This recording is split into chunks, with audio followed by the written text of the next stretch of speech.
Hey everybody, it's Lynn and that is Liam.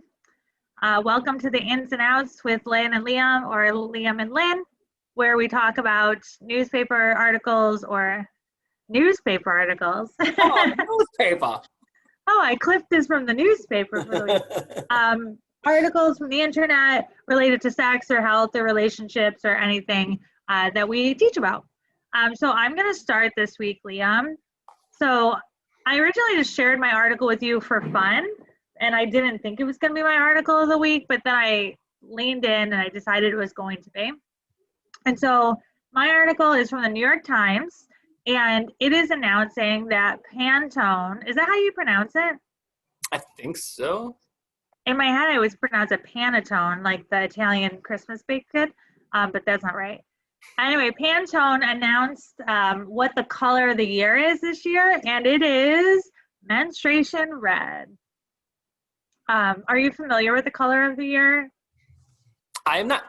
I mean, I knew like there were like specific organizations that like invent color, but I didn't know there was like a color of a year ceremony thing.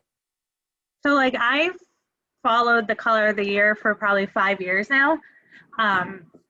Because a few years ago, there was a really good color combo. It was like rose quartz and this nice powder blue. And I thought it was a really good combination. And I'm like, okay, they got it right this year. So I followed it every year after. And last year was blue. And the article talks about this for like a calming effect because of anxiety. Although it seems like this year should probably be blue. Yeah, I'm about to say, like, I feel like last year was not anything anxious like this year is. Yeah, they really misforecasted. But anyway, so this year they made the color menstruation red, and they specifically said that they did it as like a way to address the taboo around periods, which I think is interesting. Although the article does discuss that they also probably did it for marketing reasons because they started some sort of product line with a Swedish brand about, is it underpants?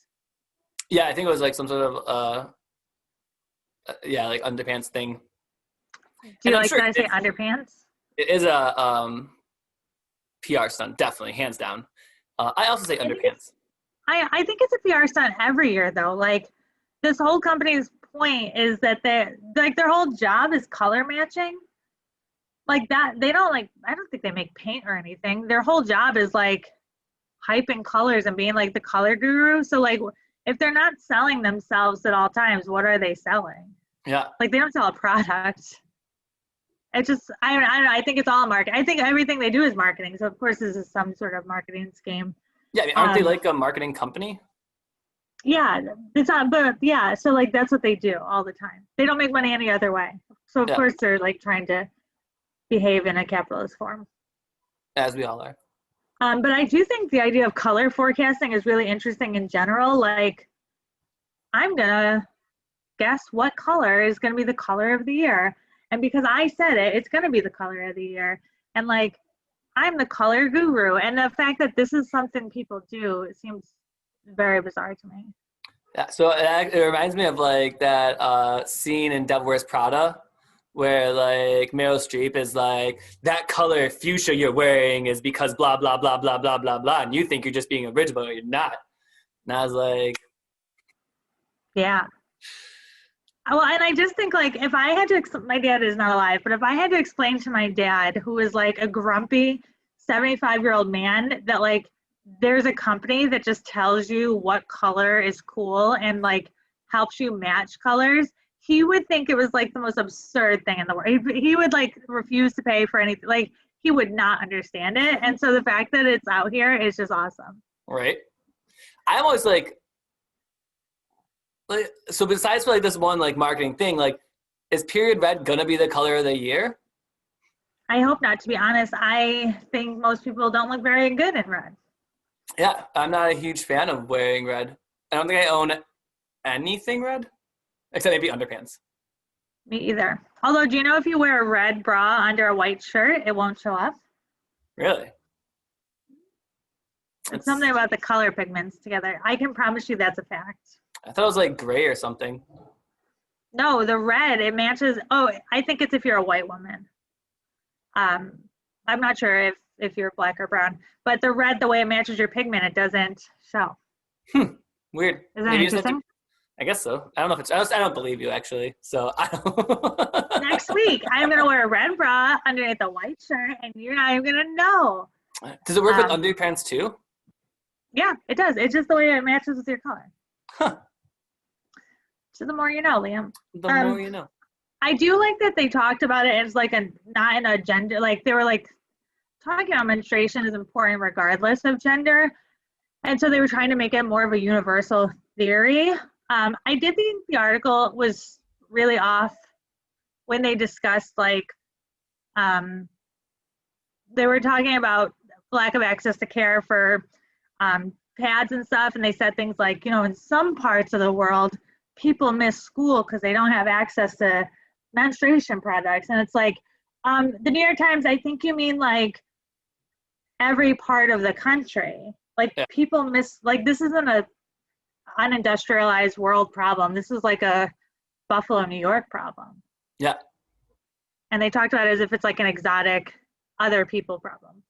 Yeah, I mean, we talked about it, a couple months ago where they had that campaign to get period products for women in Philadelphia or Pittsburgh or something, right? Yeah. Philadelphia, yeah. And so definitely, like, we always say like, oh, it's a third world country problem, but really it's a whatever America is problem. Yeah, that's true.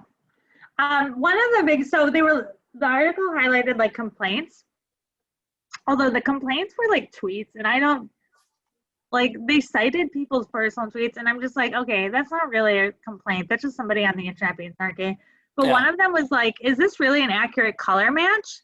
And it made me think like, it is a very vibrant red, but I don't actually think it is the color of menstruation. Yeah. And you probably don't know. You don't have up close experience, but like sometimes menstruation is like darker. It's not as vibrant. It's just not, I don't actually think it's a color match to what my menstrual blood looks like. So although, I mean, I have seen menstrual blood before because I did grow up with several women in my house. But also when I was in high school, I was in this like youth group at church, and a friend of mine asked the female lead if period blood was a different color than regular blood. And she was like, yeah, it's often much darker and more like crimson than regular blood.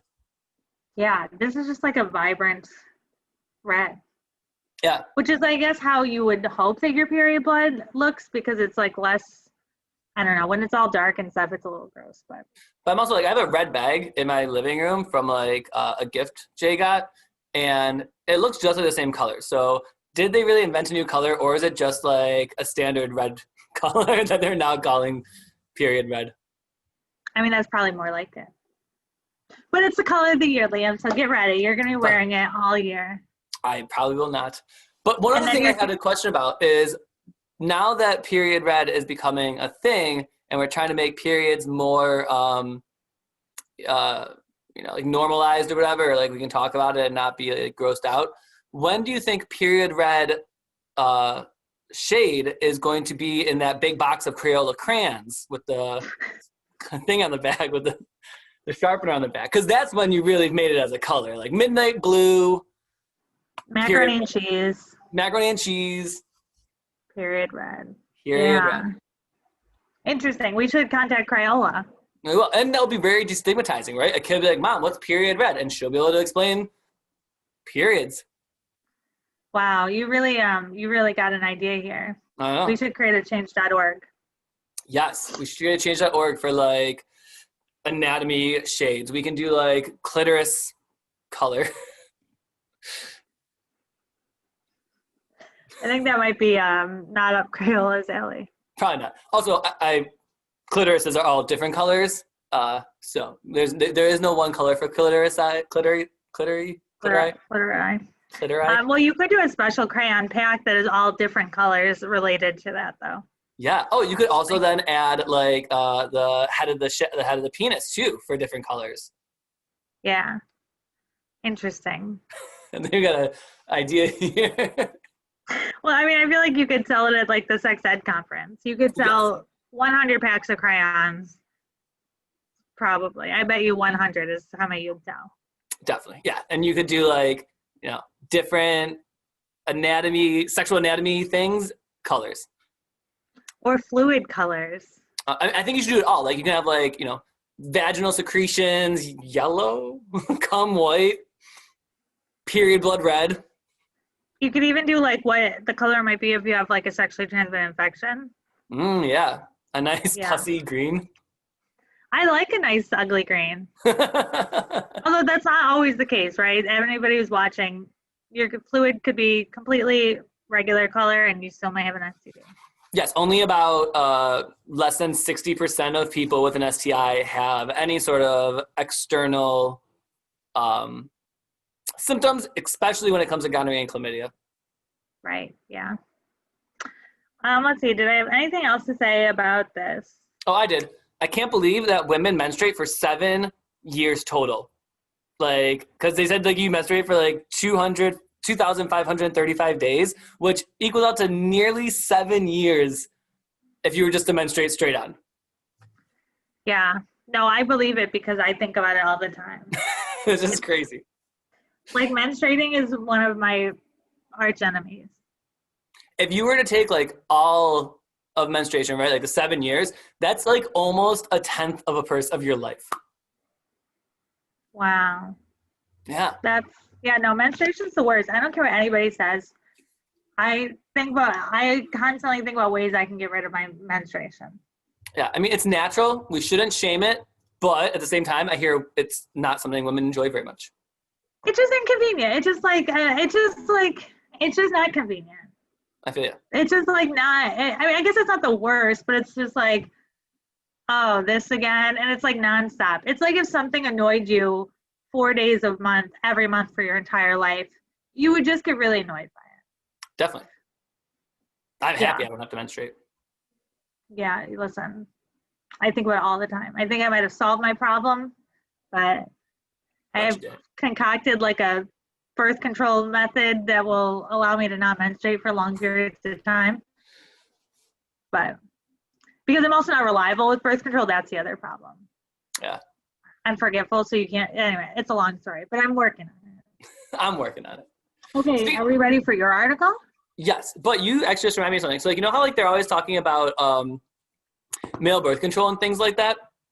The other day, I was watching, I already told you this, but I was watching The Real Housewives of New Jersey, which The Real Housewives is one of my guilty pleasures. And love them. Right, so great. And the one, Teresa's brother, Joe, not her husband, Joe, yeah, him and his wife were thinking about getting pregnant again, and so they went to a fertility clinic to get tested, and he ended up only like producing 1 sperm, which was ridiculous and crazy because like he's made 3 kids already, and so he definitely like can produce much more sperm than that. And it turns out it's because of some sort of like testosterone cream he uses for like loss of testosterone in old age that stops him from producing sperm. And I was like, like is that a form of like male birth control? An accident. Wow. An accident, yeah. They were gonna have another baby? It was like a midlife crisis baby.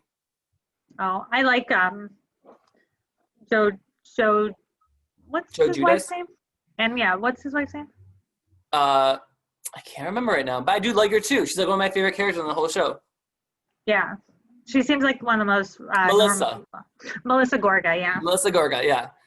She is George Gorga and Melissa Gorga. She's like, one of the most redeeming characters. Yeah, although I also like Caroline Manzo. I do not. Oh, I haven't watched in a couple of years. Maybe. Well, she's not on it anymore, so. Actually, I was just looking up Jacqueline Larita like 4 days ago. I don't even know why, but I went down a rabbit hole. Anyway, are you ready for your article? Yes. So my article is titled, sorry, I forgot to write down. Circumcision in Africa. Male circumcision campaigns in Africa to fight HIV are really just colonialism. Which, true. And so this article focuses on all these like misconceptions that people have about circumcision, especially when it comes to the fighting HIV. And these are the things that I've heard in the States too. Like people will be like, oh, I circumcised my son because it's safer. He won't get STIs as frequently, things like that. And so It turns out the major campaign done by the WHO to circumcise males in Africa to decrease HIV is actually based on a flawed research study that showed that only 50%, it only decreased it by 50 to 60% chance, which not really that great of, decrease, right? Like condoms are 90-something% effective to 80-something% effective, depending on how well you use them. This is 50 to 60% effective. That's like pull-out method effective for birth control. Plus it's permanent. Plus it's permanent, yeah. And it can lead to infections in the penis due to, not having like good hygiene and things like that. And more importantly, it can actually lead to more risky sexual behaviors because the men with the people with penises who get the circumcision done think that they are more safe than they really are. Interesting. So one of the doctors who I wanted to quote, Dr. Ariani Shahvizi, who is a senior lecturer at the Sexist School in England, says, "We believe the decision to implement the circumcision campaign in South and Eastern Africa was not based on robust scientific evidence, but instead assumed that the results from clinical trials would safely scale to the real world without thinking through the cultural implications. We argue that as a surgically corrective measure, the present circumcision campaign hinges on racist, homogenizing assumptions about the sexuality of those who are targeted." Facts. Total facts. And so this article really pissed me off. At first, it was like making me mad, but then like towards the end, they were talking about like coercive circumcision, where in some countries, some countries have like numbers you have to reach in order to get grants for HIV prevention, and like those numbers are like circumcise this many males in a year, and so like they'll like coerce like kids who are under the age of 10 and can't consent to circumcision to get circumcised, just so these people can get their funding, which is just ridiculous. Based on flawed science. Based on flawed science. And even if it weren't based on flawed science, right? Even if it was true, like circumcision is the best at preventing HIV. Like, do we want to be like getting people to do it without, like, what 10-year-old can make an informed decision anyway? Definitely. I'm personally anti-circumcision for my own self, although I don't have a penis or a baby. I just would not want it being done to me. I too am anti-circumcision for my own self and any future children I may have. And I'm not against I'm against people circumcising, but I'm not like it should you shouldn't be allowed to. Like if you want to circumcise your baby, that should be a choice that you should make. But I've always thought that it's just more of like a religious cultural thing, right? So like if it's a religious thing, like for Jewish folks and Muslim folks, like great, like that's your pact with God and things like that. But for other people, when it's just like a hygiene thing, the hygiene science is just not there to back it up. Right. Or if it's like, oh, I don't want my kid's penis to be weird. Yeah. Like, I mean, the truth is that everybody's penis is weird. And I don't think people are going to be struggling to have sex. No, I mean, literally, most of the world is uncircumcised. If you Africa, anybody in Africa who isn't Muslim or Jewish is uncircumcised until recently. South America, Europe, Asia, all these cultures have uncircumcised people for the majority. And so if circumcision was the end all of sexual health or anything, it would have been more prevalent for much, much longer than just the 1950s America. Right. And it is bizarre how much people have strong feelings in support of circumcision. Yeah. And really, it's just an American thing. Right.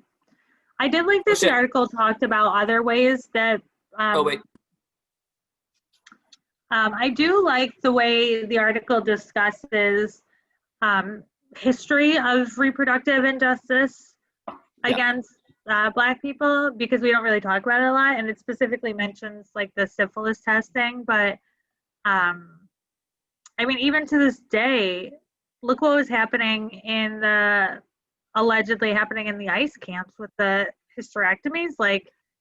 It's still happening, Yeah. Or women in California being given lower prison sentences because if they'll go on a long-acting method of birth control, Well, did you hear about there's a campaign that is like, these people go around with like a bus, like a Planned Parenthood medical bus, but it's But not not a Planned Planned Parenthood, Parenthood. but not Planned Parenthood, because we believe in safe, legal, consensual birth control. But these people will go around to rehab centers and offer cash money to people leaving rehab centers if they get either a vasectomy if you have a testicles, or a hysterectomy, or tubal Tubal ligation ligation. if you have a uterus. Yeah. And like crazy that that's even legal to do.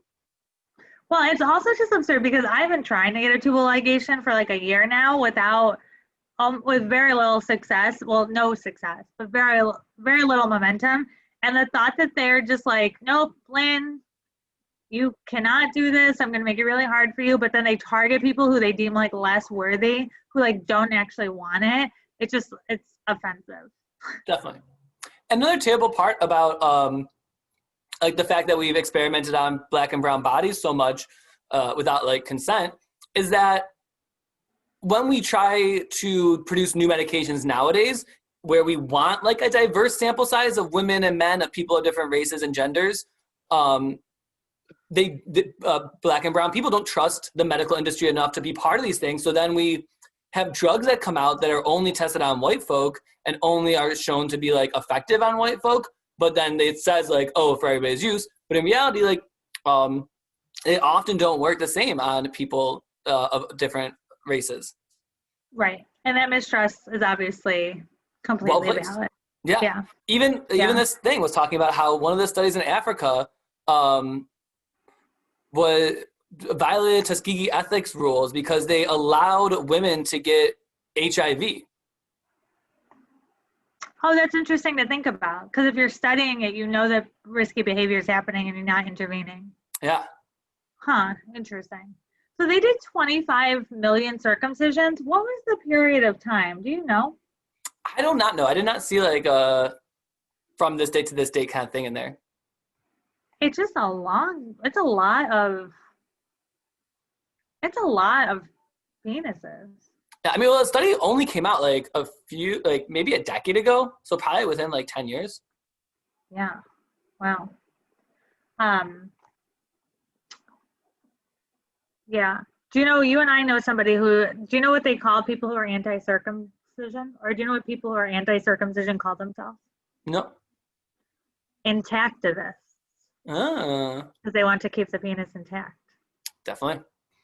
I remember we were at the sex ed conference a few years ago, and I wanted to go to the foreskin knitting workshop. Did you see that? Yeah, for the woodies. Yeah, so for the wooden penis that you can put over, but there's conflicting ones. But I do know how to knit, so if I wanted to, I could make a nice foreskin for my wooden penis. I didn't do the knitting one, but I did one of the sex ed ones I went to. I took a class on like foreskin knowledge because I was not up to date on all the things about the foreskin. So that was a really interesting class to take. Yeah. So if I were to have a baby, which I am hoping I will not, I would definitely not circumcise my child. But I think my husband would want to circumcise my child. So I'm glad that we are avoiding that conversation altogether. All right. But I do understand the stigma of like having a weird penis or a perceived to be weird penis. Definitely. But I think from like just casual knowledge, the circumcision I feel like is becoming less and less common in the United States. There is data showing that it's becoming less and less common. But one of the big problems, especially in the United States, here's another thing that annoys me. Again, without like unconsensual stuff, like if you go to a doctor's office, right, it's either like when you're getting birth, it's either the nurses are like, what, you're getting them circumcised, right? Or if you're like, I'm gonna get my baby circumcised, they're like, what, you're getting them circumcised? Like, it's no, just like, whatever you wanna do, man. Like, your child, your choice. Yeah, I think the assumption that you're getting circumcised is probably more common. Yeah, and a lot of like hospitals push circumcision onto moms who just gave birth. And it's ridiculous to be pushed on you, but then also like I've heard like stories of like people going to doulas who are much more crunchy, right? And then the doula is being like, oh no, you can't do that. Well, there's a lot of shame on women who have babies anyway. Like, oh, you're not going to breastfeed. what's wrong with you. So I feel like pregnant women just get a whole bunch of negative energy. Yeah. Patriarchy, man. Okay. Um, Always getting you down. always Any getting other down. thoughts, Liam? Just like more stuff, like it only focused on men. There was a myth that it would prevent cervical cancer. So women like thought they weren't going to get cervical cancer because of this. And a similar myth prevails like in the States where people are like, oh, it's healthier for my vagina to have sex with people who aren't who are circumcised. Just a bunch of like nonsense. Dude, I truly never thought about circumcision until I started working at Planned Parenthood. Yeah. I had never even really thought of it as a thing. We actually have And the I think conversation. what'd you say? We have the conversation like at my dinner table a lot because I am like against circumcision, but I'm not like yelling about it. You're not going to pour blood on your pants and go out and protest? Yes, but my sister's husband, who doesn't pour blood on his pants to go out and protest, but is like super, super vocal about his opposition to circumcision, and he thinks it should be completely illegal. So we do have this conversation actually quite often in my family. Oh, wow. What a Thanksgiving dinner. Oh, yeah. Okay. I don't have any other thoughts. Me, I mean, I could continue complaining about a lot of stuff in this thing, but I'm not going to. So next week we have a special guest, right? Oh, yeah. Yep, we have a special guest. Next week, Dr. Potter, our medical director and awesome doctor, is going to come and answer our questions. Yay! She's great. I can't wait. She's really great. And I'm very excited to like kind of switch it up and have a Q&A thing on here. Yeah, I think it'll be nice. Not just Definitely. me and you. Not just me and you. All right. Okay. Bye, Liam. Adios. I'll talk to you later.